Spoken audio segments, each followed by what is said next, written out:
Hi friends, నేను yesterday పెట్టిన ఒక పోస్ట్లో అయితే మీకు ఒక వీడియో అయితే నేను షేర్ చేశాను కదా. ఒక వేస్ట్ పేపర్ని, న్యూస్ పేపర్ని, క్వశ్చన్ పేపర్ని చూపించి ఒక వీడియో అయితే షేర్ చేశాను కదా. దాని యొక్క మీనింగ్ ఏంటి అనేది చాలామందికి అర్థమయ్యి ఉండొచ్చు, అర్థం అవ్వలేకపో ఉండొచ్చు. అర్థమయ్యే వాళ్ళకి కాకుండా అర్థం అవ్వలేని వాళ్ళ కోసం అయితే ఈ వీడియో అనమాట.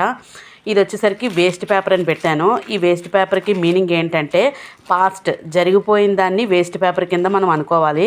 జరిగిన దాన్ని మనం తీసుకురాలేం కదా, దాన్ని వేస్ట్ పేపర్ కింద ఇలాగ నలిపి పడిచేయాలన్నమాట. ఇంకా దానికి మనకు ఉపయోగం లేదు. అంటే గతం అంటే 2023 ఆల్రెడీ వేస్ట్ పేపర్ అయిపోయింది. 2024 కూడా వేస్ట్ పేపర్ అవబోతుంది ఇంకొన్ని రోజుల్లోనే. అందువల్ల పాస్ట్ ఒక వేస్ట్ పేపర్ లాగా వదిలేయాలి. నెక్స్ట్ వచ్చేసరికి న్యూస్ పేపర్ అనమాట. న్యూస్ పేపర్ ఎప్పుడు ప్రెజెంట్ అండి. ప్రెజెంట్ ఇప్పుడు మనం ఎప్పుడు ఇయర్ ఏంటి, ఇంకా 2024 లేదంటే 2025 మారుతుంది కదా. ఆ మారేదాన్ని మనకు ప్రెజెంట్ ఈరోజు జరిగే న్యూస్నే మనకి పేపర్లో ఎలాగైతే వేస్తారో ప్రెజెంట్ జరిగేదాన్నే మనం ఎప్పుడు యాక్సెప్ట్ చేయాలన్నమాట.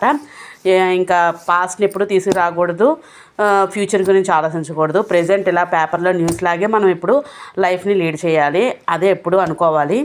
నెక్స్ట్ వచ్చేసరికి క్వశ్చన్ పేపర్ అండి. మనకి ఫ్యూచర్లోనే జరగబోయేది అంటే 2025 ఫ్యూచర్లో జరగబోయేదంతా మనకు ఒక క్వశ్చన్ పేపర్ కింద అయితే ఉంటుంది అనమాట. ఆ క్వశ్చన్ పేపర్లో అన్ని క్వశ్చన్సే ఉంటాయి కానీ ఆన్సర్స్ ఉండవు కదా. ఆ క్వశ్చన్స్ అన్నిటికీ ఆన్సర్స్ చేసుకుంటూ చక్కగా ఆ ఇయర్ని అయితే సక్సెస్ఫుల్గా కంప్లీట్ చేయాలన్నమాట.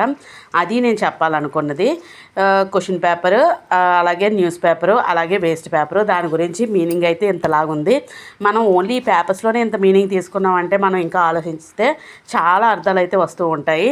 అందువల్ల లైఫ్ని ఎప్పుడు హ్యాపీగా లీడ్ చేయాలి, మనకున్న దాంట్లోనే సంతోషంగా ఉండాలి. అదే నేను చెప్పాలనుకుంటుంది. మీకు ఈ వీడియో నచ్చితే లైక్ చేయండి, షేర్ చేయండి, సబ్స్క్రైబ్ చేసుకోండి. Thank you for watching.